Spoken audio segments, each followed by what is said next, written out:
Mejor.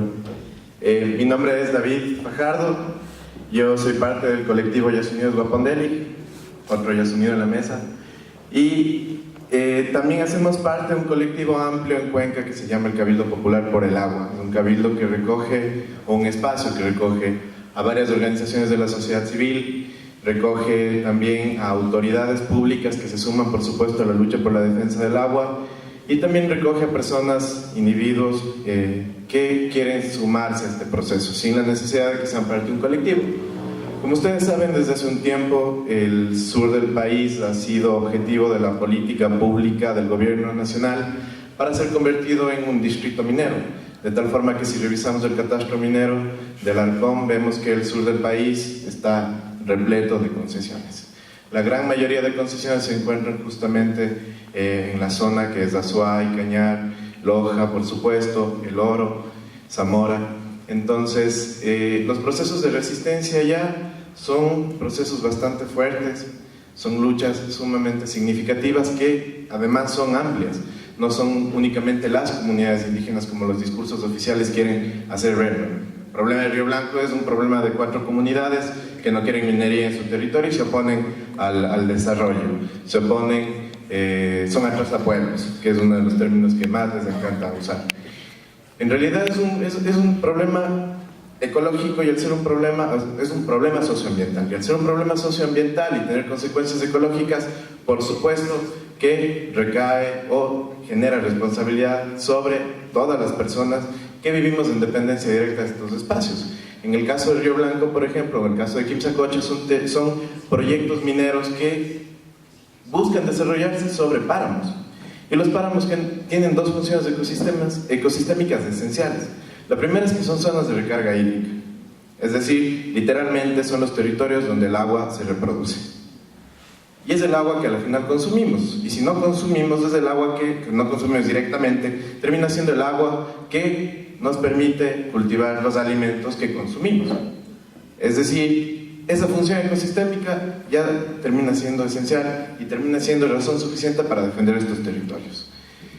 Y la otra función que cumplen son justamente ser sumideros de carbono. Y esta función ecosistémica le cumple incluso aún mejor que la selva amazónica, siendo espacios mucho más pequeños, los páramos.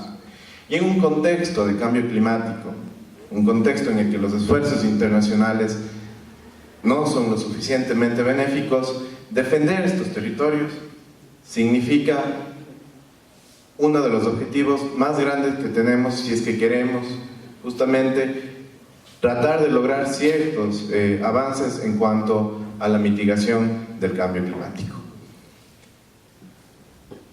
Diciendo esas dos situaciones, creo que encontramos razón suficiente para decirle no a la minería de ninguna forma en estos territorios, ¿verdad? Sin embargo, el discurso del desarrollo, el discurso de que el país necesita liquidez, el país necesita dinero, y la minería para el 2024, los 27 proyectos que se están desarrollando a nivel nacional van a dar 4.000 millones de dólares, se convierte en discurso suficiente como para desarrollar estos proyectos, irse en contra de los derechos de la naturaleza. E irse en contra de los derechos de la naturaleza significa ya irse de manera inmediata en contra de los derechos humanos. Creo que todas y todos aquí tenemos claro que si no defendemos y no garantizamos los derechos de la naturaleza, no podemos garantizar los derechos humanos. De tal forma que, adecuándome un poco a lo que estamos discutiendo en este panel, hablamos de las democracias directas. Y efectivamente hay mecanismos democráticos que son aplicables en ciertos contextos y otros no. Recordemos que con las enmiendas del 2015, las enmiendas constitucionales del 2015, la consulta popular incluso en estos momentos se convierte en una herramienta aún más dificultosa de lo que ya era. Y la experiencia justamente de los Días Unidos mostró cómo, a pesar de tener el poder popular, por así decirlo, a favor de lograr este objetivo, las voluntades políticas en los espacios de toma de decisiones pueden truncar estos esfuerzos. Y con formalismos, con tecnicismos que a la final terminan yéndose en contra de los derechos de participación, que a la final son derechos fundamentales que tenemos reconocidos en la Constitución.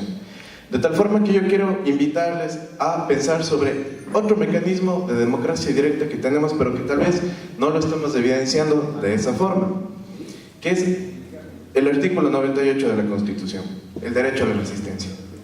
Y el derecho a la resistencia está reconocido de tal forma que podamos oponernos a cualquier acto u omisión de cualquier autoridad pública o persona natural o jurídica que vulnere nuestros derechos, y también podemos exigir el reconocimiento de un nuevo derecho.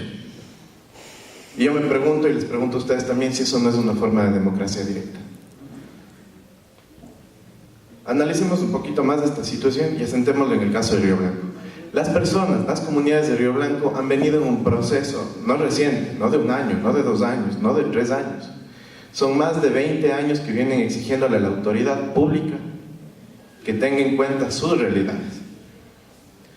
El proyecto Río Blanco se asienta sobre una parroquia que se llama Molleturo, tiene 72 comunidades y por supuesto son zonas de influencia directa e indirecta del desarrollo de este proyecto. Y las 72 comunidades además son zonas que han sido históricamente olvidadas por el Estado. Hay una omisión de servicios y derechos gigantesca. De tal forma que si ustedes ven el PDOT del Cantón Cuenca, la parroquia Molleturo, la parroquia Victoria del Portete, donde se asienta el proyecto Loma Larga, renombrado el proyecto Quimchacocha, y la parroquia Chaucha, donde está uno de los proyectos más grandes en el sur de Cobre, que es justamente la Ruta del Cobre, son las 3 parroquias más pobres, más empobrecidas, quiero utilizar este término, del Cantón Cuenca. Y es justamente donde están los grandes proyectos, 2 proyectos estratégicos, 2 de los 5 proyectos estratégicos a nivel nacional. Frente a todas estas exigencias permanentes que han tenido durante más de 20 años las comunidades y luego las organizaciones sociales y las personas de la ciudad, ante la autoridad pública, ante quienes administran el Estado, a sus diferentes niveles de gobierno, y al no haber obtenido una respuesta real que tenga en cuenta las necesidades y sus derechos fundamentales, la opción más lógica es justamente la resistencia. Una resistencia pacífica, por supuesto, que esa es la que han venido haciendo las comunidades. Y frente a esto, la respuesta del Estado ha sido lo que ya nos comentaba el Pedro: la utilización del derecho penal como uno de los elementos de disuasión de la protesta pacífica en función de nuestro derecho reconocido en el artículo 98 de la Constitución. Por el momento tenemos a 23 personas criminalizadas en Río Blanco, y hay un caso rarísimo en el que también es criminalización, en el que las personas que apoyan al proyecto minero en Río Blanco utilizan a la DINAPEN y denuncian a las madres y a los padres que dejan a sus niños, a sus niñas en las casas para poder salir a la lucha, como ellas y ellos dicen, diciéndoles que están vulnerando los derechos y el interés fundamental del niño y de la niña. De tal forma que condicionan a las madres, condicionan a los padres a que estén con sus niños y con sus niñas, de tal forma que no puedan salir justamente a los procesos de resistencia. Y eso es algo que se está empezando a utilizar en la zona de Molleturo. Pero si ustedes escuchan las experiencias de las personas de la comunidad, te dicen: cuando nosotros salimos a cultivar, a trabajar la tierra, tenemos que ausentarnos a veces días. Y los niños y las niñas se quedan en las casas con nuestros abuelos, con nuestras abuelas, con tíos, primos, etc. No estamos vulnerando su interés fundamental, su interés superior. No estamos yéndonos en contra de sus derechos. Son dinámicas básicas de nuestros territorios, pero utilizan este tipo de peculiaridades para justamente privar procesos de resistencia en estos territorios. Porque los intereses transnacionales de estas empresas mineras, y por supuesto los intereses económicos y políticos del Estado, que tiene una clara política minera, son grandísimos y no les importa utilizar este tipo de mecanismos para detener los procesos de resistencia. Sin embargo, estos procesos se mantienen. La resistencia ha sido la opción básica, elemental, fundamental, y que más resultados hemos obtenido o nos ha dado en todo este proceso en contra de la minería. Y es que es básico, ¿no? Si tienes al Poder Ejecutivo, tienes al Poder Legislativo, tienes al Poder Judicial en contra tuyo, los mecanismos de participación directa no funcionan, porque están controlados por el Poder Ejecutivo, están controlados por quienes toman las decisiones. ¿Qué más nos queda? Y de tal forma que la resistencia se convierte en un mecanismo de democracia sumamente directa, porque no nos pide únicamente que nos organicemos. La resistencia exige organización y por lo tanto la genera. Las comunidades empiezan a organizarse, pero también la resistencia exige articulación. Y después de muchísimo tiempo, las 72 comunidades de Molleturo están empezando en procesos de diálogo. en procesos de trabajo conjunto, una minga gigantesca, con tal de obtener un objetivo fundamental que es la defensa del agua, porque el agua se convirtió en el símbolo de su resistencia, y el agua también es un derecho.